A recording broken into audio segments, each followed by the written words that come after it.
আজকে বানাবো healthy mini burger. এটা বানানো খুবই সিম্পল আর খুবই সহজ। চলো তাহলে রেসিপিটা শুরু করা যাক। প্রথমে কড়াইতে অল্প একটু সাদা তেল দিয়ে দেব অল্প একটু গোটা জিরে আর দিয়ে দেব জল। এরপর দিয়ে দেব 1 চামচ লবণ। এরপর দিয়ে দেব 1 কাপ সুজি। আবারও হাফ কাপ সুজি দিয়ে সব কিছু ভালো করে মিশিয়ে নেব। এইভাবে সুজিটা শুকনো হয়ে এলে একটা প্লেটের মধ্যে নামিয়ে নেব। সুজিটা একটু ঠান্ডা হয়ে এলে হাত দিয়ে মেখে নেব। ভালো করে মেখে একটা সফট ডো তৈরি করে নেব। সুজির মধ্যে অল্প একটু সাদা তেল দিয়ে হাত দিয়ে মেখে নেব। এবার জলে ভেজানো পরিষ্কার সাদা কাপড় দিয়ে ঢেকে নেব। এবার কড়াইতে অল্প সাদা তেল দিয়ে দেব পেঁয়াজ কুচি। পেঁয়াজটা একটু হালকা ভাজা ভাজা হয়ে এলে তার মধ্যে দিয়ে দেব মটরশুঁটি আর দিয়ে দেব টমেটো কুচি। দিয়ে সব কিছু একটু ভাজা ভাজা করে নেব।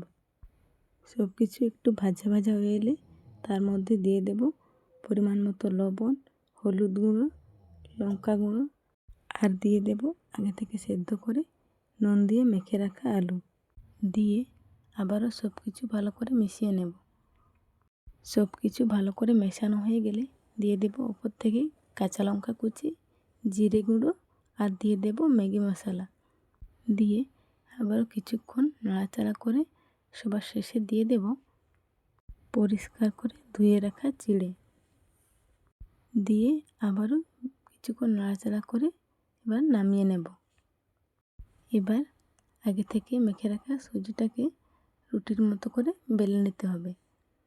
রুটির মতো বেলা হয়ে গেলে একটা ছোটো বাটি দিয়ে গোল গোল করে কেটে নেব।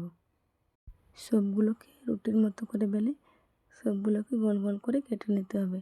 এবার একটা ছুরি দিয়ে সুজির যে রুটিটাকে ছুরি দিয়ে একটু হালকা করে উপর থেকে কেটে নেব। সবগুলো একইভাবে কাটা হয়ে গেলে আগে থেকে যে আলুর পুরটা বানিয়ে রেখেছিলাম ওটা এবার সুজির মধ্যে দিয়ে ঢাকা দিয়ে দেব। বেশ মিনি বার্গার রেডি।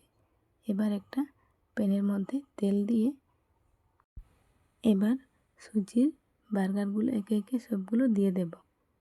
দিয়ে এপিঠ ওপিঠ লাল লাল করে ভেজে নিলেই রেডি হেলদি মিনি বার্গার।